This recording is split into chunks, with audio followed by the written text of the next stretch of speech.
I'm Lauren Green, and you're in the strategy room. People are buzzing about the front page story in the New York Times Sunday, analyzing presumptive Republican nominee Donald Trump and his relationship with women.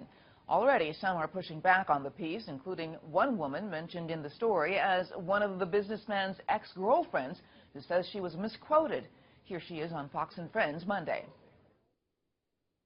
They told me several times, and my manager several times, that it would not be a hit piece and that my story would come across the way that I was telling it and honestly, and it absolutely was not.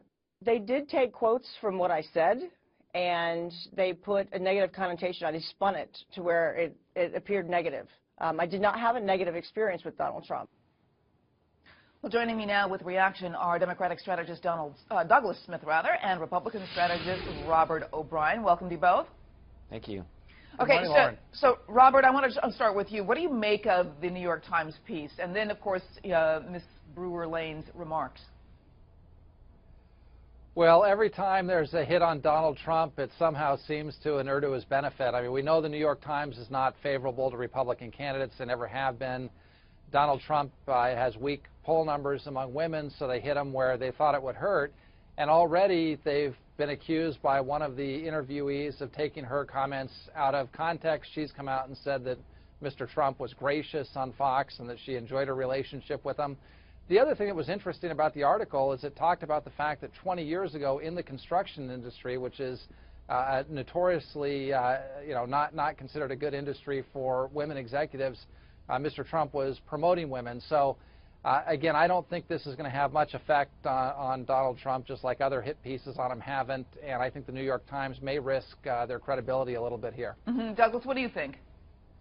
Well, I think it's interesting. I love the New York Times. I'm not so sure I would have taken this approach. I'm not really that concerned with the investigating they're doing on women 20 years ago. I'm far more concerned about the atrocities that Donald Trump is doing against Lady Liberty as we speak today. I mean, what I'd like to see them do is dig into the challenges and the lies that he's talking about today, the things he's going to do against the economy. What Donald Trump has done in his past and whatever he's done with his former wives. I mean, I think that's Donald Trump's issues. What I'd like to see the New York Times and other networks talking about is what Donald Trump's going to be doing to affect women today. And I think that is truly a scary story. They don't need to dig back 20 years. They just need to dig back 20 minutes to talk about some of the things he's doing. And that's where I hope we could see this discussion go. Yeah. We don't need to talk about the past. Let's talk about some of the scary things that he's predicting for the future.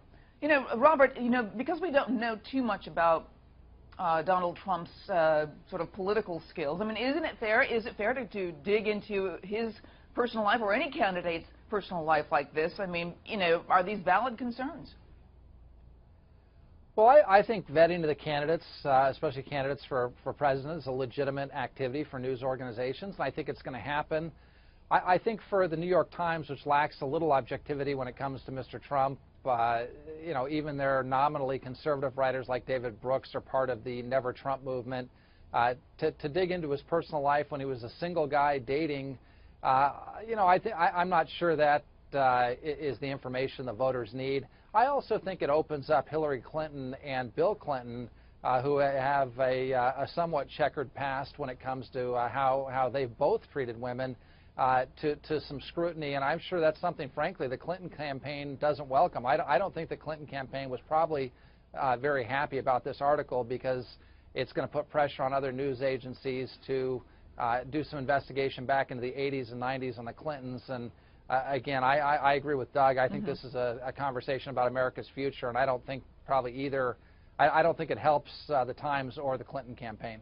Well, Douglas, do you think that this sort of opens the door, the floodgates, so to speak, against the Clintons? That if it's fair to go to Trump's relationships with women, let's bring up Clinton's as well. I really don't think so. I mean, the reality is there's nothing new that they're going to write about that they haven't been writing about the Clintons for the last almost 30 years. What I really like to see these news organizations focus on is the just atrocious things that Donald Trump is talking about, what he is trying to roll out. I mean, we've got a long ride still to November. I get it. Everyone's trying to sell papers, trying to get headlines.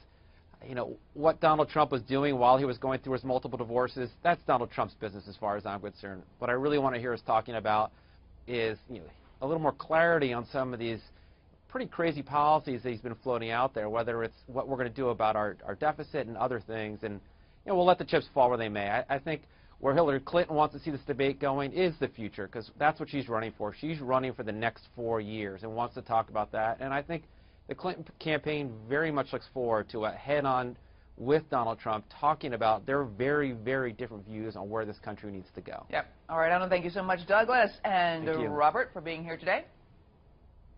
Thank you, Lauren. And for complete coverage of the 2016 election, go to foxnews.com. I'm Lauren Green, and thanks for watching.